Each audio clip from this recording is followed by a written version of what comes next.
छैन मेरो शरीरमा अत्तरको सुगन्ध होला बरु जिउ। नमस्कार, गोर्खापत्र अनलाइनमा यहाँहरूलाई स्वागत छ। म दिनेश नेगी। आज हामी जनगायक अर्थात् जनताका गायक जीवन शर्माको डेरामा छौँ। हामी जीवन शर्मासँग उहाँको साङ्गीतिक यात्रा र जनताको जीविकासँगै जनताका गीत रचना र गायनको विषयमा, जीवन शर्माको जीवन र उहाँको साङ्गीतिक यात्राको विषयमा कुराकानी गर्छौँ। सबैभन्दा पहिला गोर्खापत्र अनलाइनमा स्वागत छ। धन्यवाद। अब सबैभन्दा पहिला हामी बागलुङ तपाईँको जन्मस्थानमा पुगौँ। तपाईँको जन्मस्थानलाई कसरी सम्झिनुहुन्छ?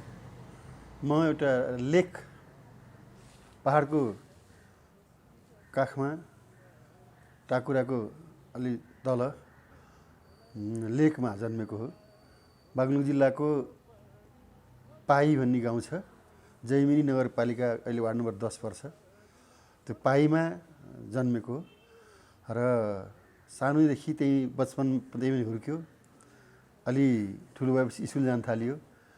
लगभग मेरो जिन्दगीका 14-15 वर्ष त्यही गाउँमा लगातार बिते। त्यसपछि गाउँ छोडियो। यो साङ्गीतिक यात्रा जब जीवन शर्मा भन्ने बित्तिकै लोकगायक, जनगायक जे भनेर पुकारे पनि हुन्छ। सबैभन्दा पहिलो गीत चाहिँ कसरी सम्झिनुहुन्छ आफूले गायक? सबभन्दा पहिलो गीत त मैले गाएको, अब रेडियो नेपाल गीतहरू बज्थे त्यतिखेर। हाम्रो घरमा रेडियो थियो। रेडियो नेपालले गाएका गीतहरू गुनगुनाउँथेँ, तर कुन गीत गुनगुनायो भन्ने मलाई थाहा छैन। तर मैले रचना गरेको एउटा गीतको सम्झना छ। त्यो सुरुमा रचना गरेर सङ्गीत भरेको एउटा गीत यस्तो थियो।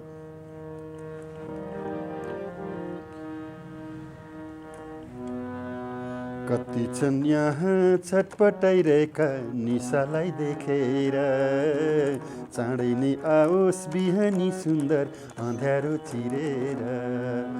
पूर्वमा लाली चम्केको देख्न, पूर्वमा लाली चम्केको देख्न आतिनै छन् कति। मानवको रगत पिएर दानव माति नै छन् कति। हेरा मानवको रगत पिएर दानव माति नै छन् कति। कति छन् यहाँ छटपटाइरहेका निशालाई देखेर। यो गीत कसरी रचना भयो? यो गीतको रचना गर्वको कुरा गरौँ। यो 32 सालतिर रचना गरेको गीत हो। तपाईँ 16 सालमा जन्मिनु भयो? ठ्याक्कै 16 वर्षको उमेरमा। उमेरमा त्यति बेला मैले पनि गीत रचना गरेर हुन्छ कि हुँदैन मलाई त थाहा थिएन, तर विचार गरौँ भनेर गीत लेखेँ र सङ्गीत भरेँ र केही साथीहरूलाई सुनाएँ पनि। तर गीतका शब्दहरू सरल नभएर अलि जनताले नबुझ्ने खालका परेछन् जस्तो लाग्छ। निशा भनेको के हो, अँध्यारो चिरेर भनेको के हो है भन्ने यस्तो शब्दहरूले गर्दाखेरि त्यति धेरै मान्छेले यो गीत रुचाएको मैले अनुभव गरिनँ। त्यसपछि फेरि गीत लेख्ने क्रम बढ्दै गयो। यो सङ्गीतमा रुचि चाहिँ कसरी आयो तपाईँले? खै त्यो त मलाई थाहा छैन। म सानैदेखि बाँसुरी बजाउँदो रहेछु। मैले सम्झँदा बाँसुरी बजाउँदै तल र माथि गरेको सम्झिन्छु। त्यो कसले बनाइदिएको बाँसुरी थियो। गाउँमा बाँसको ढुङ्ग्रो छेडेर आँसीको पारो तताएर आँसीको पाराले छेडेको ढुङ्ग्रोको बाँसुरी थियो।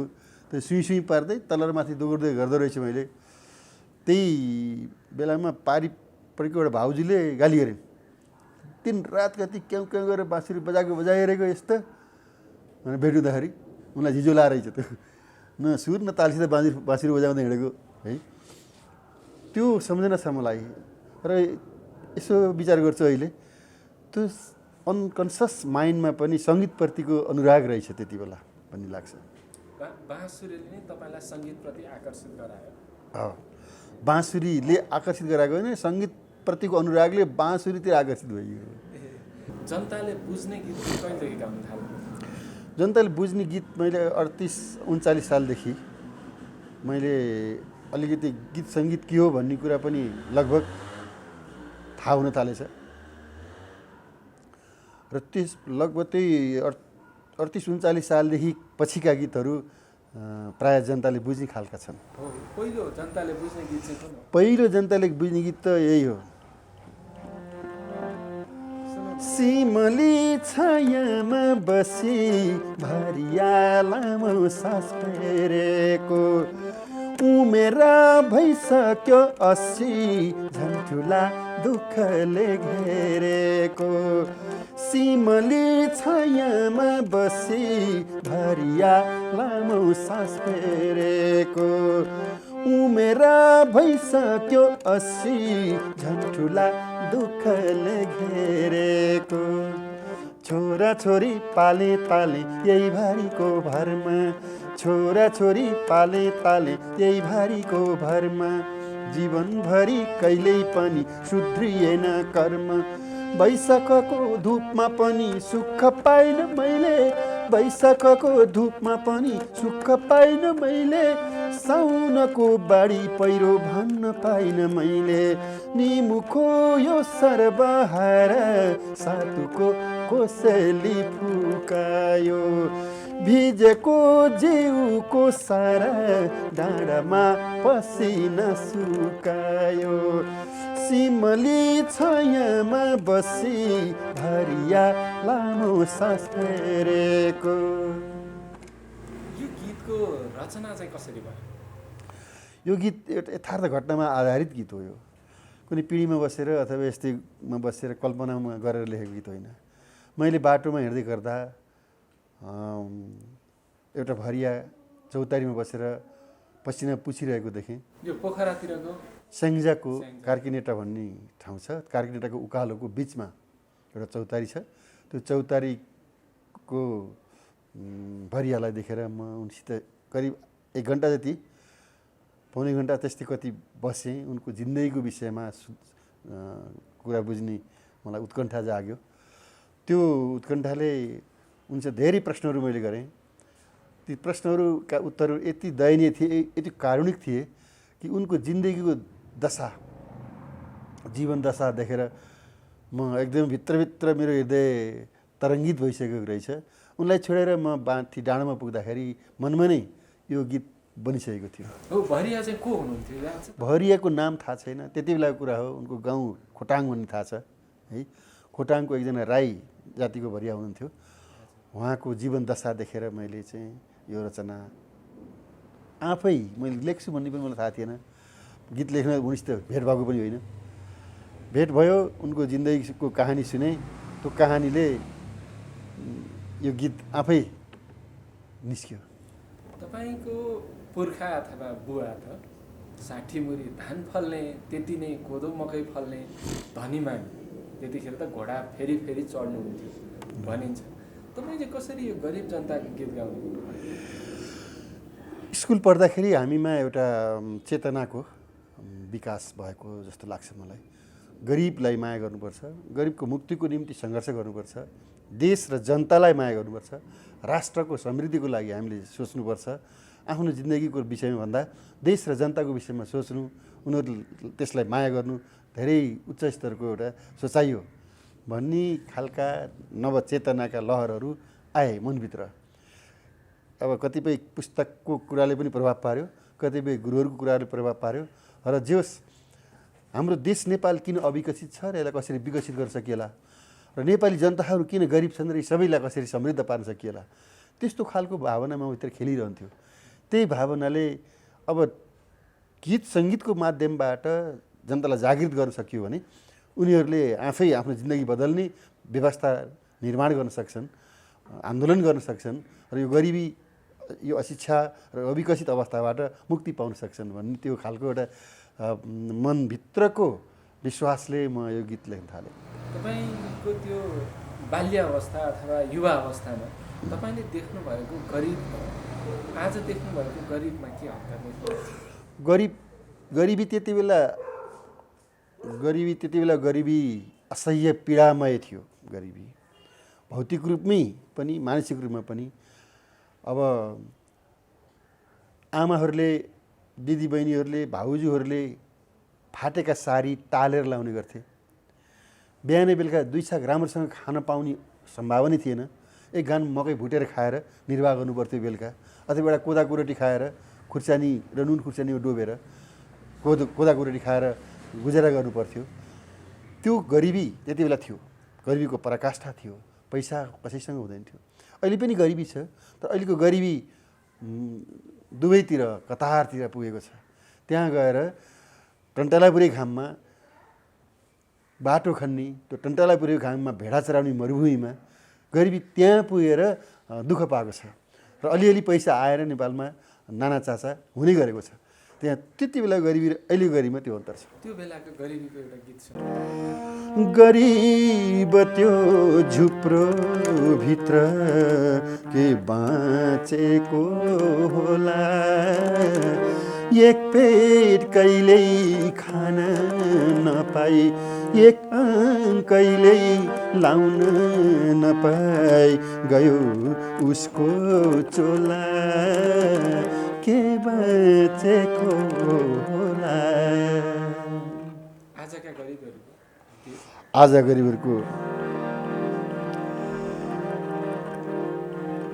परदेशी नेपालीको एउटै आवाज, यही हो हाम्रो प्यारो घर, यही हो समाज।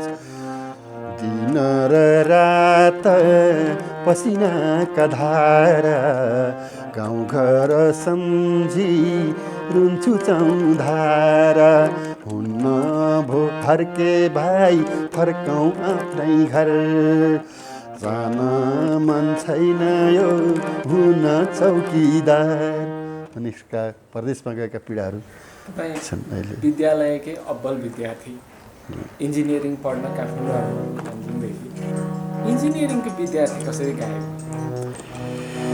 इन्जिनियरिङ पढ्दा पढ्दै फेरि अर्को लहर आयो चेतनाको। हाई स्कुल पढ्दाखेरिको लहरले गरिबको गीत गाउनुपर्छ भन्ने एउटा भावना जागृत गर्यो। इन्जिनियरिङ पढ्दा पढ्दै 35-36 सालको जनआन्दोलन सुरु भयो, पञ्चायत विरुद्ध। हजुर, त्यो जनआन्दोलनको हुरीमा म पनि बेगिएँ। त्यो हुरीले इन्जिनियरिङ पढाइ ब्रेक लगाएर गीत सङ्गीतको यात्रा सुरु गरिदियो। त्यो यात्रामा तपाईँलाई अगाडि बढाउने हजुर कोही पात्रहरू सम्झिनुहुन्छ? त्यति बेला वेदना परिवार, सङ्कल्प परिवार जस्ता चाहिँ सांस्कृतिक संस्थाहरू थिए। ती वेदना परिवार, सङ्कल्प परिवारहरूले गरिबका गीतहरू, दुखीका गीतहरू, शोषित पीडित जनताका गीतहरू गाउने गर्थे। त्यही एउटा परिवेशमा हामीले रक्तिम सांस्कृतिक अभियान भन्ने पनि गठन गऱ्यौँ। त्यसमार्फत पनि हामीले गीत सङ्गीतको यात्रालाई अगाडि बढायौँ। र यी खालको एउटा चाहिँ देश र जनतालाई माया गर्ने सांस्कृतिक वातावरण 36 सालपछि एकदमै मलजल हालेर हुर्केको बिरुवा जस्तै हुर्कँदै गएका थिए। रक्तिम परिवारमा सहभागी भएपछिको एउटा रक्तिम मैले स्थापना गरेको, सहभागी भएको होइन कि म आफैले नामाकरण गरेर म आफैले स्थापित गरेको संस्था हो। एउटा समूहमा तपाईँहरू अगाडि बढ्नुभयो नि, रक्तिम समूहमा त्यति बेलाको एउटा गीत, रक्तिम गीत, त्यतिखेर तपाईँहरू अलिकति विद्रोही पञ्चायत विरुद्धको आन्दोलनमा हुनुहुन्थ्यो, त्यो बेला गीत छ।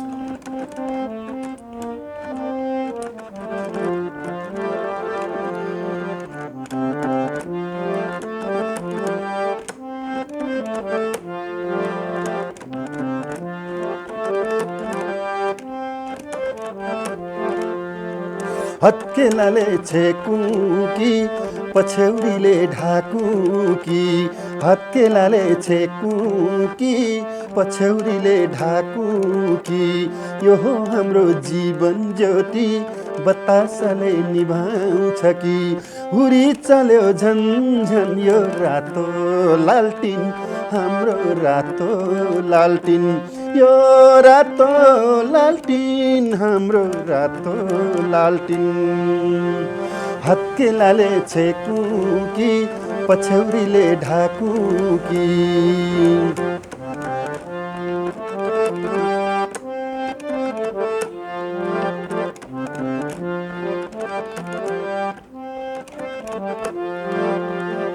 आउसा र उज्यालोमा बाँच्न खोज्ने दाजुभाइ, आऊ सारा उज्यालोमा बाँच्न खोज्ने दाजुभाइ असत्य बतासबाट जोगाउँ हाम्रो लालटिनलाई डोर्याउने छ सधैँ यसले समानताको गाउँ हाम्रो रातो लालटिन हाम्रो रातो लालटिन यो रातो लालटिन हाम्रो रातो लालटिन हत्केलाले छेकु कि पछ्यौरीले ढाकु कि यो हो हाम्रो जीवन ज्योति बतासले निभाउँछ कि हुरी चल्यो झन् यो रातो लालटिन हाम्रो रातो लालटिन यो रातो लालटिन हाम्रो रातो लालटिन। तपाईँसँग भूमिगत भएका दुईटा अनुभव छन्, एउटा पञ्चायत, अर्को सशस्त्र। हजुर, दुईपल्टै भूमिगत भयो। दुवैपल्ट भूमिगत भयो। यो भूमिगत कालको अनुभव चाहिँ कस्तो छ? भूमिगत कालमा हामी अब पञ्चायत कालको भूमिगत जीवन गाउँमा टुकी बालेर मझेरीमा गीत गाउँदै बित्यो। कहिले आँगनमा, कहिले विद्यालयका प्राङ्गणहरूमा, प्रशासनदेखि धेरै टाढाका बस्तीहरूमा, दूरदराजमा गएर त्यहाँका जनतालाई जागृत गराउने, उनीहरूसँग सँगसँगै काम गर्ने, कहिले नल काट्ने बारीमा गएर, कहिले कोदो रोप्दिने बारीमा गएर है, कहिले धानको खेतमा गएर धान काट्ने, यसरी उनीहरूको जीवनशैली सँगसँगै हामीले उनीहरूको घरमै बस्ने, उनीहरूको काममा सघाउने गरेर त्यस्तो प्रकारको हाम्रो जीवनशैली थियो। पछिल्लो भूमिगत कालमा हामी आन्दोलनमा थियौँ। जुलुस नारा गरिन्थ्यो अनि एकातिर गएर लुकिन्थ्यो। फेरि अलि बढी भएपछि फेरि गाउँतिर गाउँ बस्तीतिर गएर गीत पनि गाउँथ्यौँ। कहिले विदेशमा, कहिले स्वदेशमा, कहिले सहरमा, कहिले गाउँमा, प्रायःसो चारैतिर अलि उच्च प्रकारको साङ्गीतिक यात्रा, अलि व्यवस्थित खालको साङ्गीतिक यात्रा, अलि राम्रो टिम, सशक्त टोलीसहित हामी चाहिँ त्यो भूमिगत काल बितायौँ। जस्तो पञ्चायत अवधिमा भूमिगत हुँदा तपाईँले जनतालाई उठाउन गाउनु भएको गीत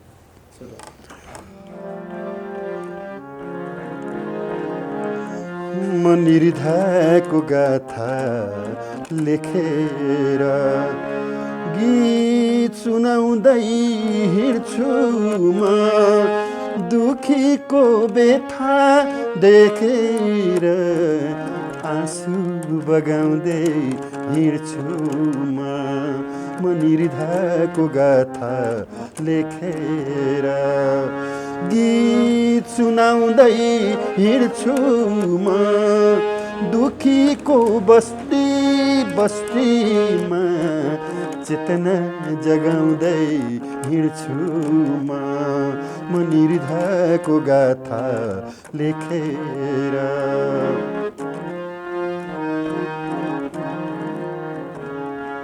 पसिना पुछी निधारको बटुवा जहाँ बसेको हुन्छ रगतको पानी परेर उसको धरतीमा जहाँ खसेको हुन्छ त्यो उकालीको देउरालीले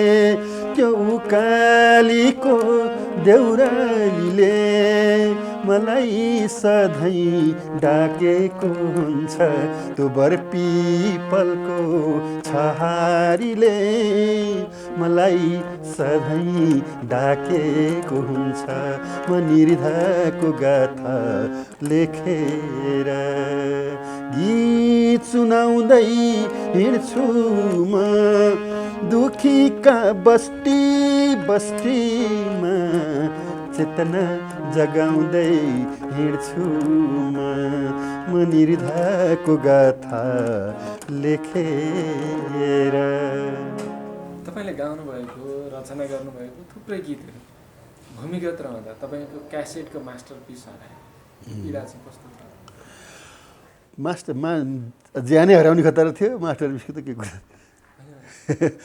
ज्यान त बाँच्यो, त्यसमा खुसी हुनु पर्यो। ती रचना हुन्, ती गीत त पछि पनि बन्लान् होइन। अब त्यति बेलाका मास्टरपिसहरू गए, क्यासेटहरू अब कैयौँ मल खातामा गाडिए, कहीँ माटो मुनि पुरिए है। ती यावत कुरा त छँदैछन्, तर सुखको कुरा के हो भने बाँचियो होइन, बाँची सम्भावना एकदमै कम भएको अवस्थामा पनि बाँचियो। तपाईँलाई खास गीत गाउन चाहिँ केले प्रेरणा दिइरहेको छ? मलाई जनताकै समस्याहरू, राष्ट्रको समस्या, देशको एउटा जुन समस्याहरू छन् त्यसबाट यो देश, यो राष्ट्र, यो नेपाली जनताहरूलाई कसरी मुक्त गर्ने भन्ने भावनाले उत्प्रेरित गरिरहन्छ। तपाईँका गीत त धेरै जनताले मन पराउँछ। आफ्नै गीतमध्ये सबैभन्दा बढी मन परेको गीत चाहिँ कुन हो? मलाई 2-3टा गीतहरू असाध्यै मनपर्छ। एउटा चाहिँ छ, मन परेको मध्ये पनि एक नम्बरको हुन्छ नि, अति धेरै मन पर्ने आफ्नै गीत। समयसँग सम्झौता होइन, सङ्घर्ष गर सङ्घर्ष, आउँछन् हजार चुनौती, स्वीकार गर सहर्ष, आउँछन् हजार चुनौती, स्वीकार गर सहर्ष। सुख र दुःखको द्वन्द्वले जीवनको बाटो खन्दछ, सुख र दुःखको द्वन्द्वले जीवनको बाटो खन्दछ। हजारौँ चोट सहेर पत्थर त्यो मूर्ति बन्दछ, हजारौँ चोट सहेर पत्थर त्यो मूर्ति बन्दछ। समयसँग सम्झौता होइन, सङ्घर्ष गर सङ्घर्ष, आउँछन् हजार चुनौती, स्वीकार गर सहर्ष। जीवन, गीत, पीडा, दुःख अनि जागरुक गर्ने मात्रै हो। प्रेम छ, विवाह छ, धेरै पाटाहरू छ, जीवनका पाटाहरू धेरै छ। एउटा समस्याको पाटो छ, सुख दुःखको पाटो। अर्को तपाईँले भने जस्तो प्रेम विवाह घरजमको पाटो छ। अर्को नोकरी पेसा व्यवसायको पाटो छ है। अर्को अब यात्रा होइन, हिमाल चढ्ने, ठाउँ ठाउँ घुम्ने डुल्ने जिन्दगीको अर्को त्यो पाटो छ। धेरै आयाम छन् जिन्दगीका। गीत सङ्गीतमा चाहिँ सबैभन्दा बढी चर्चा हुने प्रेम, तर तपाईँले त्यसलाई च्वाट्टै छोडेर पीडा, जनताका दुःखमा केन्द्रित हुनुभयो। खास यो प्रेम चाहिँ के रहेछ भनेर तपाईँले खोतल्नु भएन? सबै मैले भने धेरै पाटाहरू छन्, ती पाटाहरूमध्ये प्रेम पनि एउटा आयाम हो। कुन पाटोलाई समात्ने भन्ने कुरो देश, जनता र राष्ट्रको आवश्यकता के हो भन्ने कुरा मा आधारित हुन्छ भन्ने मलाई लाग्छ। जुन पाटोमा हामीले उभिँदा राष्ट्रलाई, समग्र राष्ट्रलाई, देशलाई र जनतालाई फाइदा पुग्छ, त्यही पाटोमा उभिएर हामीले साङ्गीतिक खेल खेल्ने हो। विवाहको प्रसङ्ग पनि जोडौँ। तपाईँ दुवैजना गायक हुनुहुन्छ होइन, अनि परिवारै गायक छ। यो सबै परिवारका सदस्य नै गायक अथवा गायन क्षेत्रमा लाग्दाको सजिलो अप्ठ्यारो? सजिलो उत्तिकै छ, अप्ठ्यारो पनि उत्तिकै छ, बराबरै छ। अप्ठ्यारो भनेको अब भौतिक दुनियाँमा भौतिक व्यवस्थापनको अप्ठ्यारो हो, तर सजिलो के छ भने मनोदशामा सजिलो छ। जति अप्ठ्यारो परे पनि, जति गाह्रो परे पनि यो साङ्गीतिक दुनियाँलाई छोड्नुहुन्न भन्ने भावना मिल्छ सबैको, त्यो भएपछि धेरै सजिलो छ। घर कसरी चल्छ? घर त अब जसरी तसरी चलेको छ। कहिले अब महोत्सवहरूमा, कहिले विदेशमा गीत गाउन चाहिँ गइन्छ, कहिले अब देशभित्रैका कतिपय प्रोग्रामहरूमा गएर आउँदाखेरि केही पैसा आउँछ, कहिले अब ऋण लाग्छ, कहिले ऋण तिर्न अब पनि पुग्छ। ऋणधन गर्दै गर्दै चलिरहेको छ। अघि हामीले भन्यौँ जीवन शर्मा जतिको गायकको घरमा हामी बसेर कुरा गर्दैछौँ, डेरामा आइपुगेका छौँ भनेर। हजुर, यो डेराको अनुभूति चाहिँ कस्तो छ तपाईँसँग? डेराको अनुभूति त विषम खालको छ। कुनै डेरा कस्ता हुन्छन्, कुनै डेरा कस्ता हुन्छन्। डेरामा बस्दाखेरि एउटा डेरा सर्दाखेरि अलि अप्ठ्यारो, धेरै त्यहाँ सामग्रीहरू छन्, किताबहरू छन्, के छन् है। सबभन्दा बढी त त्यो सम्मान पत्रहरू छ। त फुटिरहन्छन् डेरा सर्दाखेरि। मजेरीमा बसेर गीत गाउनु भयो होइन, त्यो डेरामा बसेको अनुभवको गीत पनि त होला। त्यस्तो गीतहरू बनाइएन। अब खासै त्यति ठुलो अब गीतै लेख्नुपर्ने भन्ने जस्तो देशलाई जनतालाई अब आफ्नो अनुभव सृजना गर्ने कुरा त हो। सृजना त हो अब, तर कति बेला के सृजना हुने भन्ने कुरा मनभित्रको हृदयको गहिराइमा केले तरङ्गित गर्छ, उद्वेलित गर्छ, त्यसबाट गीत बनाउने हो, निस्किने हो। मेरो विचारमा गीत स्पोन्टेनियस ओभरफ्लो भन्छ है, आफै त्यो बाहिर व्यक्त हुनुपर्छ। मैले गीत लेख्छु भनेर कनीकुथी गरेर गीत लेखेको त्यो गीत बन्दैन, त्यो एउटा कसैको अब आत्मरतिको चिज बन्न सक्छ। अहिले तपाईँ कहाँ हुनुहुन्छ र तपाईँका गीतका पात्र कहाँ छन्? गीतका पात्र जहाँ छन् म त्यही ठाउँमा छु। म जस्तै धेरै मानिसहरू लगभग सबै नेपालीहरूको जीवनदशा सरदर जस्तो छ, मेरो पनि त्यस्तै छ। पात्रहरू कहाँ छन् गीतका पात्रहरू अहिले पनि कतिपय खेतबारीमा छन्, कतिपय चौतारीमा छन्, भारी बोकेकै छन्, कतिपय मलेसियामा छन्, कोरियामा छन्, जापानमा छन्, दुबई कतारमा छन्, ओमनमा छन्, बहराइनमा छन्, युरोपमा छन्, अमेरिका छन्, अस्ट्रेलिया छन्, विभिन्न ठाउँमा छरिएका छन् ती गीतका पात्रहरू। र जहाँ छन् दुःख, मेहनत र पसिनामै छन्। जनताको माया चाहिँ के रहेछ? अमूल्य। त्योभन्दा ठुलो मूल्यवान सम्पत्ति केही छैन। तपाईँले कमाउनु भएको सबभन्दा ठुलो सम्पत्ति त्यही नै हो। तपाईँले जे भन्नुभयो, जनताको माया। नेताहरूलाई केही सुझाव दिनुहुन्छ? जो नेताका पछाडि तपाईँले थुप्रै गीत गाउनुभयो, सुझाव दिएर तपाईँको गीतले आन्दोलनहरू सफल भए, सिसाका महलमा उनीहरू पुगे, तपाईँको सिसाको महल गीत त हामी सुन्नै बाँकी छ। सुझाव दिएर के गर्नुहुन्छ?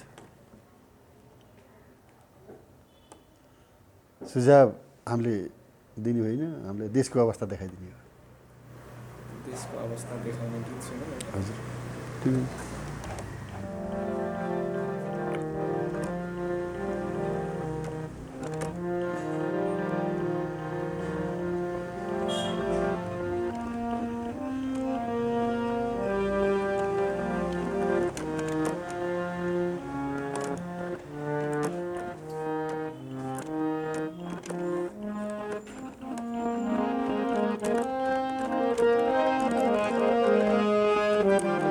उस्तै छ हामीलाई पिरलो, उस्तै छ हाम्रो अवस्था, उस्तै छ शासन जनतालाई, उस्तै छ फेरि व्यवस्था।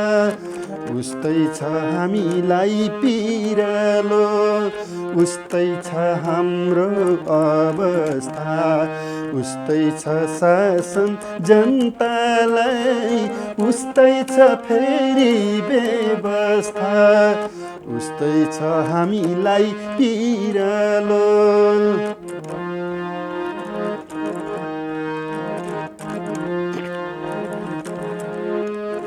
फेरि घुम्ने कुर्चीमा शासन गर्ने मान्छेहरू, फेरि यो रङ्ग शोषणको, फेरि लुट्ने मान्छेहरू। उस्तै छ दुखी दुनिया, उस्तै छ देशको अवस्था, उस्तै छ दमन हामीलाई, उस्तै छ फेरि व्यवस्था, उस्तै छ शासन जनतालाई। नेतालाई ठ्याक्कै सुझाव दिन त चाहनु भयो, चाहिँदैन सिसाको गीत सुन्नु। छैन मेरो शरीरमा अत्तरको सुगन्ध, होला बरु जिउभरि पसिनाको गन्ध, होला मेरो खुट्टा बरु पटपटी फुटेको, होला मेरो खुट्टा बरु पटपटी फुटेको, तर मेरो जिन्दगी यसैमा उठेको चाहिँदैन मलाई सिसाको महल चाहिँदैन मलाई चमेलीको बास यसै राम्रो छ यो मेरो जीवन चाहिँदैन मलाई सम्पत्तिको रास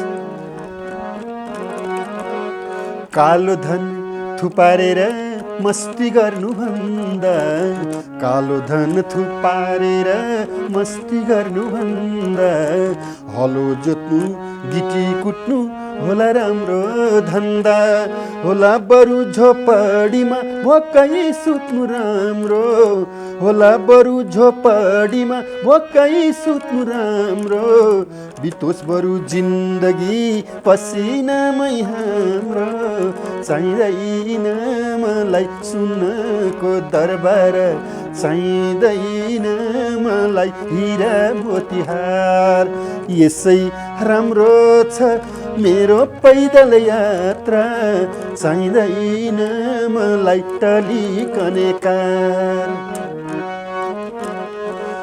जता हेर्यो त्यतै देख्छु असत्यको खेती जता हेर्यो त्यतै देख्छु असत्यको खेती सच्चाइलाई रोक्न खोज्छन् बाटो छेकी कहिलेसम्म यो संसारमा झुटले शासन गर्ने कहिलेसम्म यो संसारमा झुटले शासन गर्ने सच्चाइ र सौन्दर्यलाई अप्ठ्यारोमै पार्ने चाहिँदैन मलाई झुठको बङ्गला चाहिँदैन मलाई असत्यको फाँट यसै राम्रो छ सच्चाइको बाटो अदम्य छ मेरो यसमै डट्ने आँट यसै राम्रो छ सच्चाइको बाटो अदम्य छ मेरो यसमै डट्ने आँट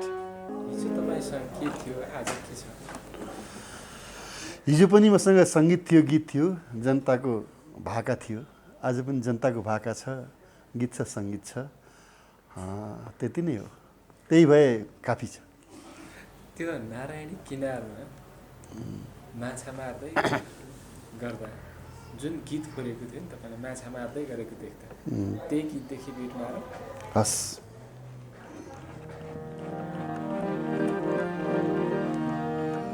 सागर भेट्न जाँदैछ नदी सँगै सँगै जाऊ सँगै सँगै जाऊ पानीमा खेल्ने माछी तिमी पौडी खेल्दै जाऊ पहराले छेके पनि पहिरोले रोके पनि सागर भेट्न जाँदैछ नदी सँगै सँगै जाऊ सँगै सँगै जाऊ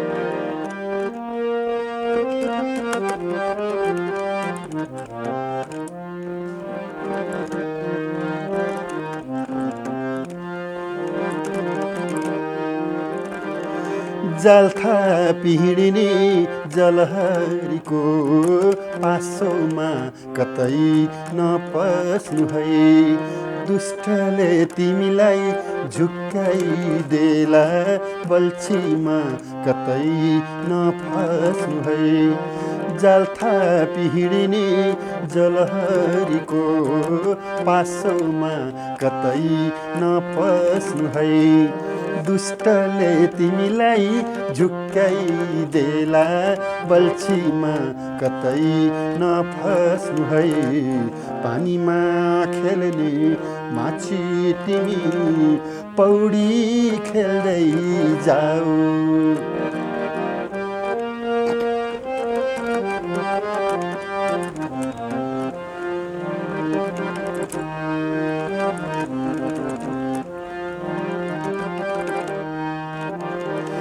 ज्वार भाटासँग जुध्नु छ भोलि भुवरीसँग खेल्दै जाऊ सुखको सागर आउने छ एक दिन यो दुखी जीवन झेल्दै जाऊ ज्वार भाटासँग जुध्नु छ भोलि भुवरीसँग खेल्दै जाऊ सुखको सागर आउने छ एक दिन यो दुखी जीवन झेल्दै जाऊ पानीमा खेल्ने माछी तिमी पौडी खेल्दै जाऊ पहराले छके पनि पहिरोले रोके पनि सागर भेट्न जाँदैछ नदी सँगै सँगै जाऊ बिचमा कतै नहराऊ। यो समय र संवादको लागि यहाँलाई धन्यवाद। हस् धन्यवाद छ।